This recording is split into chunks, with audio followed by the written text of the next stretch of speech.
Hello વિદ્યાર્થી મિત્રો, કેમ છો? મજામાં? વિદ્યાર્થી મિત્રો, તમારા બધાનું આપણી ચેનલ એસપી ક્લાસમાં હાર્દિક સ્વાગત છે. વિદ્યાર્થી મિત્રો, આપણે ધોરણ 10 ના વિજ્ઞાનમાં ચેપ્ટર નંબર 9 નો અભ્યાસ કરતા હતા. પ્રકાશ, તેનું પરાવર્તન અને વક્રીભવન. બરાબર? એમાં હવે આપણે એ ચેપ્ટરને ધીરે ધીરે આગળ વધારીએ અને જોઈએ આપણો આગળનો ક્વેશ્ચન. બરાબર? જો ક્વેશ્ચન નંબર 10, ગોળીય અરીસા માટે તેની કેન્દ્ર લંબાઈ અને વક્રતા ત્રિજ્યા વચ્ચેનો સંબંધ લખો. બરાબર? એક માર્કમાં પૂછાઈ જાય એવો ક્વેશ્ચન છે કે ગોળીય અરીસાના માટે કેન્દ્ર લંબાઈ અને વક્રતા ત્રિજ્યા વચ્ચેનો સંબંધ જણાવો. તો એ બે વચ્ચેનો સંબંધ છે r બરાબર 2f. r બરાબર શું છે? 2f. શું કામ અહીંયા r બરાબર 2f આવ્યું? કારણ કે તમને ખબર જ છે ભાઈ, આ આપણો માની લ્યો કે કોઈ એક અરીસો છે. આ અરીસાના મધ્ય બિંદુને, જે પરાવર્તક સપાટી હોય એના મધ્ય બિંદુને આપણે શું કહેતા હતા? તો કે ધ્રુવ P કહેતા હતા. બરાબર? આને આપણે શું કહેતા હતા? તો કે ભાઈ મુખ્ય અક્ષ કહેતા હતા. બરાબર ને? આ મુખ્ય અક્ષ અને અહીંયા જે ગોળીય અરીસો છે, બરાબર, જે ગોળામાંથી બનાવવામાં આવ્યો છે, એના મધ્ય બિંદુને વક્રતા કેન્દ્ર C કહેતા હતા. યાદ આવ્યું? બરાબર? અને મુખ્ય અક્ષને સમાંતર કિરણો આપાત થતો હતો, જે બિંદુ પાસે ભેગા થતા હતા એને શું કહેતા હતા? એને કહેતા હતા મુખ્ય કેન્દ્ર F. શું કહેતા હતા? મુખ્ય કેન્દ્ર F. બરાબર? હવે આ મુખ્ય કેન્દ્ર F અને ધ્રુવ P વચ્ચેના અંતરને શું કહેતા હતા? તો કે એના વચ્ચેના અંતરને કેન્દ્ર લંબાઈ સ્મોલ f કહેતા હતા. બરાબર? બીજું, વક્રતા કેન્દ્ર C અને ધ્રુવ P વચ્ચેના અંતરને શું કહેતા હતા? ધ્રુવ P વચ્ચેના અંતરને કહેતા હતા વક્રતા ત્રિજ્યા r. બરાબર? એટલે કે આ બંને અંતરને કહેવાય વક્રતા ત્રિજ્યા r. હવે યાદ રાખવાનું છે કે આ f, આ જેટલું છે કેન્દ્ર લંબાઈ, બરાબર, એટલું જ આ બે વચ્ચે અંતર છે. તો r ઈ કેટલા છે? તો કે r ઈ 2f જેટલું છે. કેટલો f જેટલું છે? 2f જેટલું છે. આ સંબંધ માટે એક પહેલા હે ને આખી નિયમની તારવણી કરતા હતા. બરાબર? અત્યારે આપણે એ કઈ નિયમ બે પૂછાતા નથી. આપણે અત્યારે શું યાદ રાખવાનું? તો કે કેન્દ્ર લંબાઈ અને વક્રતા ત્રિજ્યા વચ્ચેનો સંબંધ શું? તો કે r બરાબર 2f. અત્યારે તમારે એટલું યાદ રાખવાનું કે વક્રતા ત્રિજ્યા એ કેના જેટલી છે? તો કે 2 ગણા કેન્દ્ર લંબાઈ જેટલી છે. બરાબર? આટલું યાદ રહી જાય? નો રહી જાય? રહી જાય ને? Okay, ready. આગળ જુઓ. હવે ક્વેશ્ચન નંબર 11, ગોળીય અરીસા વડે રચાતા પ્રતિબિંબ મેળવવા માટે ઓછામાં ઓછા કેટલા કિરણોની જરૂર છે અને શા માટે? ભાઈ, ગોળીય અરીસાનું કોઈ પ્રતિબિંબ રચાતું હોય તો પ્રતિબિંબ હંમેશા યાદ રાખજો કે પરાવર્તિત કિરણ દ્વારા જ રચાય. ગોળીય અરીસા વડે કોઈ પણ પ્રતિબિંબ રચાવવું હોય તો એ કેના વડે રચાય છે? તો કે પરાવર્તિત કિરણો દ્વારા જ પ્રતિબિંબ રચાય. બરાબર? હાલો, કેટલા કિરણોની જરૂર પડે તે જોઈએ. ગોળીય અરીસા વડે રચાતું વસ્તુનું પ્રતિબિંબ સ્થાન કિરણાકૃતિ દોરીને નક્કી કરી શકાય છે. આ વસ્તુ માટે કોઈ એક બિંદુ પરથી નીકળતા કિરણોની મોટી સંખ્યા લઈ શકાય. ઘણા બધા કિરણો તમે લઈ શકાય, પણ ઓછામાં ઓછા આપણને પૂછ્યું, જો અહીંયા આપ્યા છે કે પ્રતિબિંબ મેળવવા માટે ઓછામાં ઓછા કેટલા કિરણો જોવે? તો કે ઓછામાં ઓછા ફક્ત ને ફક્ત 2 જ કિરણોની જરૂર પડે. કારણ કે બિંદુવત વસ્તુનું પ્રતિબિંબનું સ્થાન 2 પરાવર્તિત કિરણોના છેદ બિંદુ દ્વારા પ્રાપ્ત થાય છે. એટલે કે 2 પરાવર્તિત કિરણો જ્યાં ભેગા થાય છે, બરાબર, એના દ્વારા આપણે એનું શું નક્કી કરી શકાય? તો કે પ્રતિબિંબ નક્કી કરી શકાય. બરાબર? હમણાં આપણે બધા પ્રતિબિંબ જ જોવાના છે આગળ. રેડી? હાલો, પ્રતિબિંબ કેટલા કિરણો વડે નક્કી કરી શકાય? ઓછામાં ઓછા 2. વધારેમાં વધારે ગમે એટલા હોય તો કઈ વાંધો નથી, પણ ઓછામાં ઓછા કેટલા પ્રતિબિંબ જોવે? તો કે ઓછામાં ઓછા 2 પ્રતિબિંબ જોવે. ચલો, ક્લિયર? એક માર્ક માટેના ક્વેશ્ચન છે, બાકી વધારે આમાં કઈક છે નહીં. ચલો જોઈએ આગળનો ક્વેશ્ચન.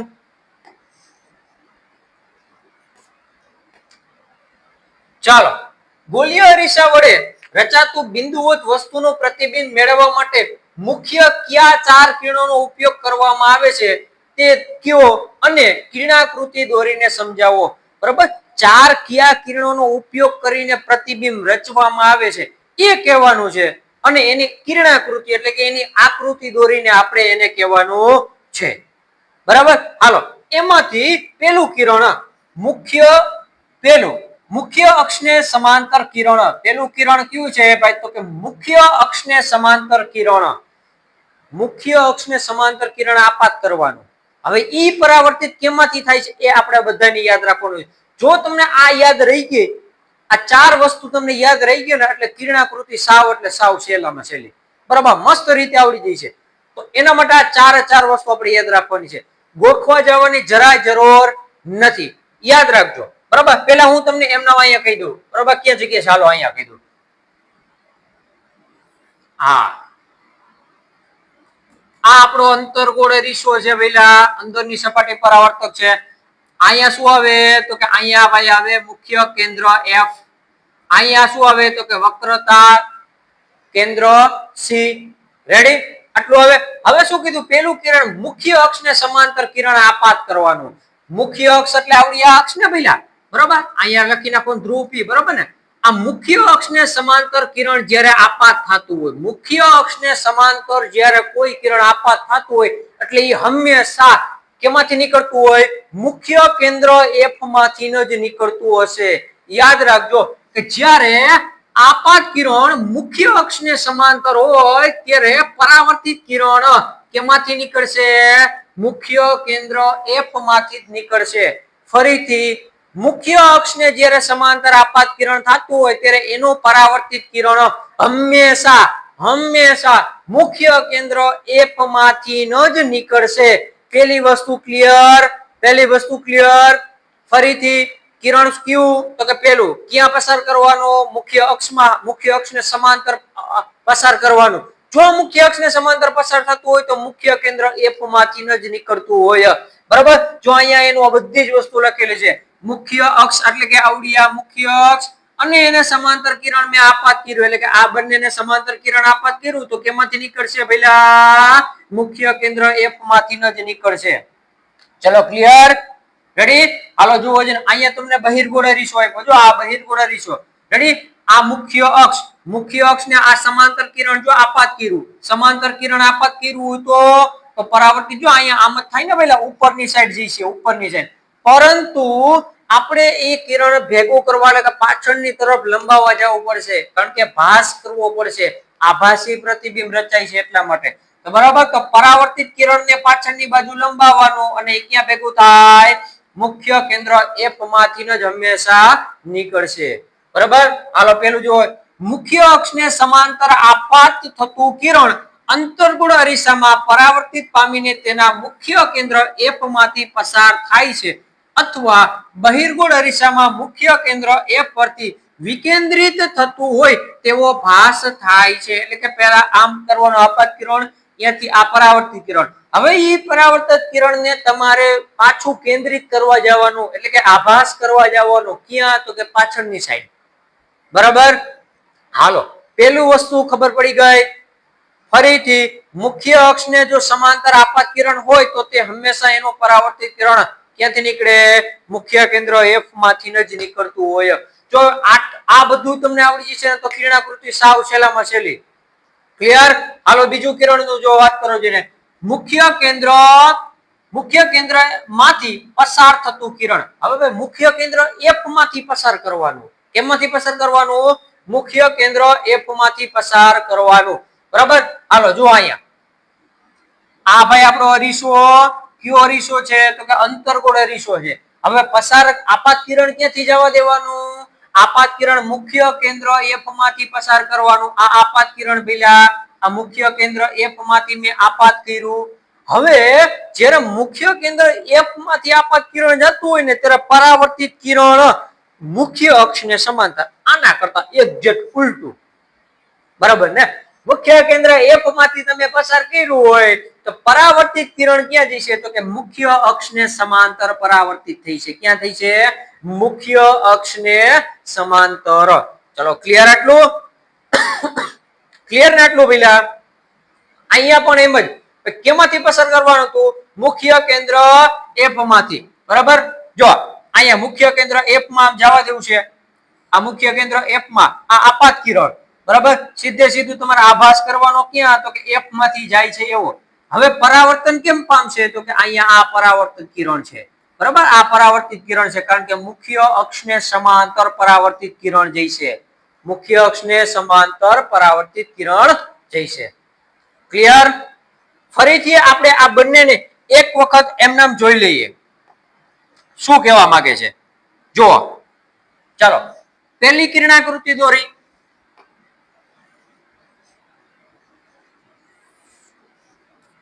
આ આપણો અંતર્ગોળ અરીસો. આ અંતર્ગોળ અરીસામાં આ મુખ્ય અક્ષ અહીંયા ધ્રુવ પી, અહીંયા મુખ્ય કેન્દ્ર એફ અને અહીંયા વક્રતા કેન્દ્ર સી. પહેલું કિરણ એવું કીધું હતું કે ભાઈ મુખ્ય અક્ષને સમાંતર તમારે કિરણ આપાત કરવાનું. મુખ્ય અક્ષને સમાંતર કિરણ તમારે આપાત કરવાનું. જો મુખ્ય અક્ષને સમાંતર કિરણ આપાત થતું હોય તો મુખ્ય કેન્દ્ર એફ માંથી તે પરાવર્તિત થાય. ક્યાંથી પરાવર્તિત થાય? મુખ્ય કેન્દ્ર એફ માંથી પરાવર્તિત થાય. હાલો આઈનું કિરણ પણ ક્યાંથી નીકળશે? તો કે મુખ્ય કેન્દ્ર એફ માંથી જ નીકળશે. ચલો આ પહેલીની વાત થઈ. હવે બીજાની વાત જોવો જોઈએ. હાલો આ આપણો અંતર્ગોળ અરીસો. અહીંયા ધ્રુવ પી, આવડી આ મુખ્ય અક્ષ, અહીંયા મુખ્ય કેન્દ્ર એફ, અહીંયા વક્રતા કેન્દ્ર સી. ક્લિયર? હવે શું કરવાનું હતું? તો કે ભાઈ મુખ્ય કેન્દ્ર એફ માંથી પસાર કરવાનું હતું. માની લ્યો કે કોઈ એક કિરણ અહીંથી આમ પસાર થાય છે મુખ્ય કેન્દ્ર એફ માંથી, એટલે આ આપાત કિરણ મુખ્ય કેન્દ્ર એફ માંથી પસાર થતું હોય તો પરાવર્તિત કિરણ મુખ્ય અક્ષને સમાંતર હોય. તો આ પરાવર્તિત કિરણ ક્યાં છે? તો કે મુખ્ય અક્ષને સમાંતર રહેશે. ક્યાં છે? મુખ્ય અક્ષને સમાંતર. ચલો બે વસ્તુ ક્લિયર? રેડી? જો આગળ હવે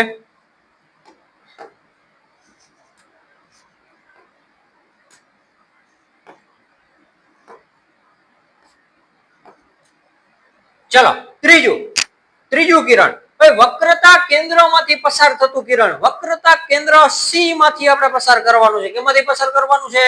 વક્રતા કેન્દ્ર સી માંથી. ભાઈ અહીંયા જુઓ આ આપણો અરીસો. હાલો બોલતા જઈજો. આ ધ્રુવ પી, આ મુખ્ય કેન્દ્ર એફ, આ વક્રતા કેન્દ્ર સી. બરાબર? હવે મારે શું કરવાનું હતું? તો કે વક્રતા કેન્દ્ર સી માંથી પસાર કરવાનું હતું. બરાબર ને?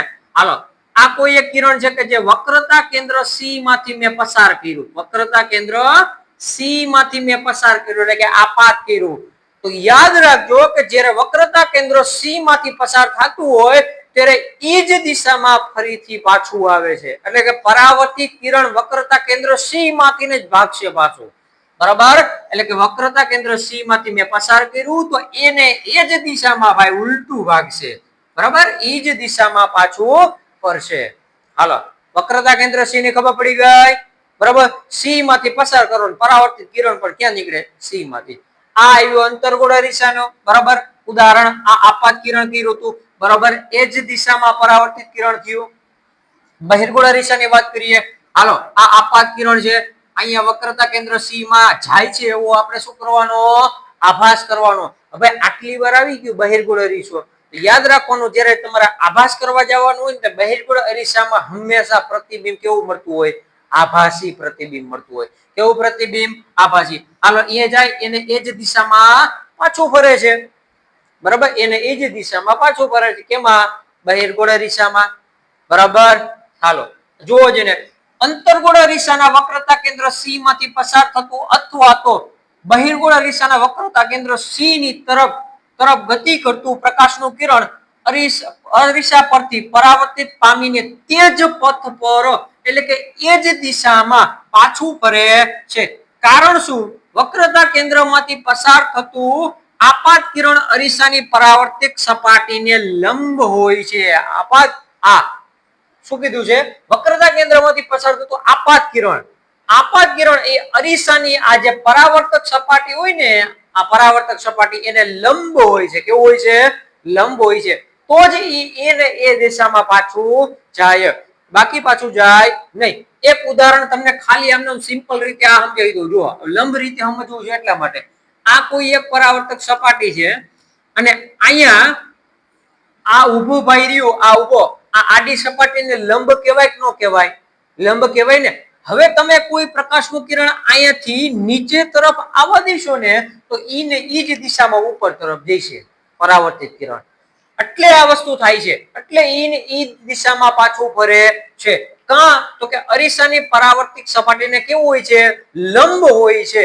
ચલો લંબ હોય એ સમજવા માટે આ આકૃતિ આપણે યાદ રાખી લેવાની, બરાબર. હવે આ અરીસો છે એને ઉપરની સપાટી ઉપરથી તમે જેવું પ્રકાશનું કિરણ નીચે નાખો તો એને એ જ દિશામાં ઉપર આવે પાછું. ચલો ક્લિયર. વક્રતા કેન્દ્ર સી માંથી પસાર થતું કિરણ પાછું કઈ દિશામાં આવે તો કે એને એ જ દિશામાં આવે છે, બરાબર. હાલો આગળ ચોથું કિરણ. ચોથું કિરણ અરીસાના મુખ્ય અક્ષ સાથે નિશ્ચિત કોણ બનાવીને ધ્રુવ પી પર આપાત થતું કિરણ. ધ્રુવ પી પર ફરીથી મુખ્ય અક્ષ સાથે કોઈ ખૂણો બનાવે છે. જો આ આપણી મુખ્ય અક્ષ છે કે નહીં, આ મુખ્ય અક્ષ સાથે કોઈ ખૂણો બનાવે છે, ધ્રુવ પી પાસે અથડાય છે. એટલે તમારે એમ કેવું કહેવાય ધ્રુવ પી માંથી પસાર થતું કિરણ સમજવા માટે, બરાબર. મુખ્ય અક્ષ સાથે કોઈ ખૂણો બનાવે છે અને ધ્રુવ પી પાસે અથડાય છે તો અહીંયાથી નીકળીને ક્યાં જશે તો કે જેટલો ખૂણો બનાવ્યો હતો, આ જેટલો ખૂણો બનાવ્યો હતો એટલા જ ખૂણે અહીંયા પાછો પડશે. એટલે કે જો ભાઈ અહીંયા 30 ડિગ્રી ને ખૂણે ભાઈ આપાત થયું હોય તો આ પરાવર્તિત કિરણ પણ 30 ડિગ્રી ના ખૂણે જ હશે. ચલો ક્લિયર. હાલો જોવો છે અંતર્ગોળ અરીસા કે બહિર્ગોળ અરીસામાં મુખ્ય અક્ષ સાથે નિશ્ચિત કોણ બનાવતી દિશા ધ્રુવ પી પર આપાત થતું મુખ્ય અક્ષ સાથે તેટલો જ નિશ્ચિત કોણ બનાવીને પરાવર્તિત પામે છે. એટલે કે 30 ડિગ્રીના ખૂણે આપાત થયો હોય છે તો પરાવર્તિત કિરણ પણ એ કેટલા ડિગ્રીના ખૂણે છે 30. જો 35 ડિગ્રીના અંશે 35 ડિગ્રીના અંશે આપાત કિરણ અહીં છે, બરાબર, તો પરાવર્તિત કિરણ પણ કેટલું છે 35 ડિગ્રી. ચલો ક્લિયર. ક્લિયર. ફરીથી એક વખત આ ચાર આપણે વસ્તુ જોઈ લઈએ, કારણ કે આ ચાર વસ્તુ ઉપર જ આપણે અંતર્ગોળ અરીસાના પ્રતિબિંબની કિરણાકૃતિ જોવાની છે અને એ આપણા માટે મોસ્ટ આઈએમપી છે, બરાબર. આ બહુ એવું પૂછાતું નથી, ખાલી એક માર્કમાં પૂછવું હોય તો એવી રીતે પૂછી શકાય કે ધ્રુવ પી વક્રતા કેન્દ્ર સી માંથી પસાર થાય તો એ પરાવર્તિત કિરણ કઈ બાજુ જાય, બરાબર, તેને તે જ દિશામાં પાછું ફરે છે કે નથી ફરતું. એ બધાનો જવાબ એક માર્ક માટે જો આ પૂછાય તો. બાકી આનો ઉપયોગ ક્યાં થાય છે તો કે અંતર્ગોળ અરીસા સામે અલગ અલગ જગ્યાએ વસ્તુ રાખતા કઈ જગ્યાએ પ્રતિબિંબ મળે છે એ મેળવવા માટે આ બધા જ કિરણનો ઉપયોગ થાય છે. એટલા માટે કહું છું કે આ જો તમને આવડી ગયું તો તમને આકૃતિ કિરણાકૃતિ સાવ એટલે સાવ ઈઝી પડી જશે. ફરીથી એક વખત આ બધાને હળવેથી આપણે જોઈ લઈએ. જો પેલું કિરણ હતું અહીંયા આપણે અંતર્ગોળ અરીસો દોરી નાખી, બરાબર.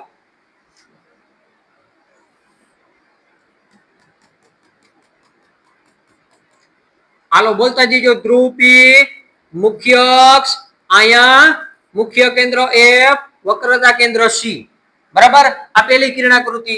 હવે અહીંયા આપણે બીજી દોરી નાખી. હાલો ધ્રુવ પી, મુખ્ય અક્ષ, મુખ્ય કેન્દ્ર એફ, વક્રતા કેન્દ્ર સી, બરાબર. એવી જ રીતે ત્રીજી.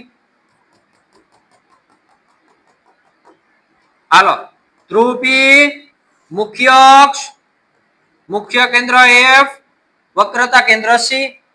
ચોથી આકૃતિ.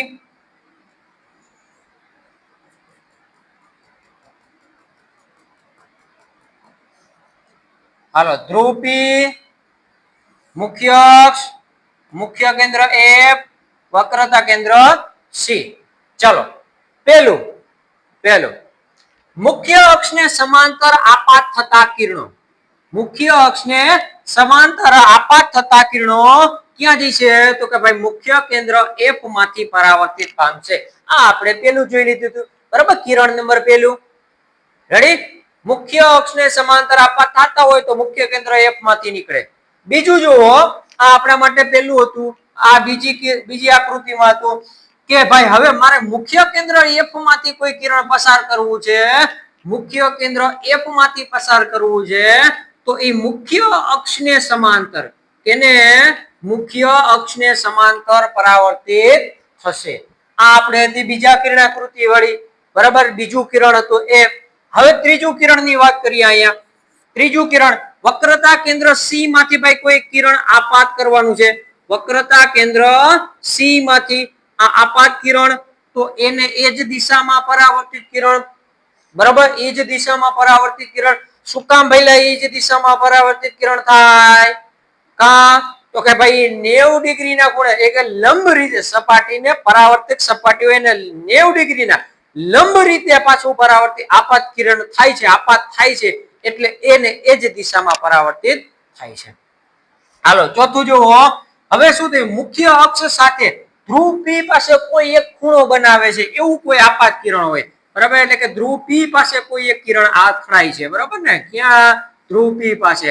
એટલે અહીંયા જેટલો ખૂણો બનાવ્યો તો એટલો જ ખૂણો અહીંયા પરાવર્તિત થઈ છે. આ આપાત કિરણ, આ પરાવર્તિત કિરણ. અહીંયા પણ ખૂણો કેટલો હોય છે? તો કે અહીંયા જો 30 ડિગ્રીનો હોય તો અહીંયા પણ કેટલા ડિગ્રીનો હોય છે પેલા? તો કે પરાવર્તિત કોણ એ પણ 30 ડિગ્રીનો જ હશે. આ ચાર કિરણાકૃતિ આપણે યાદ રાખી લેવાની છે જેથી કરીને આપણને અંતર્ગોળ અરીસાની કિરણાકૃતિ દોરવામાં બહુ મજા આવે. ક્લિયર? ચલો આ ચારે ચાર વસ્તુ સમજાઈ ગઈ? રેડી? તો અહીંયા સુધી રાખીએ. હવે જે આપણો નેક્સ્ટ લેક્ચર આવશે એ આપણા માટે મોસ્ટ આઈએમપી. બરાબર? તો મળીએ આપણા નેક્સ્ટ લેક્ચરમાં. જો વિદ્યાર્થી મિત્રો તમને આપણો વિડીયો ગમ્યો હોય તો લાઈક કરજો, શેર કરજો અને સબસ્ક્રાઇબ કરજો. મળીએ નેક્સ્ટ લેક્ચરમાં.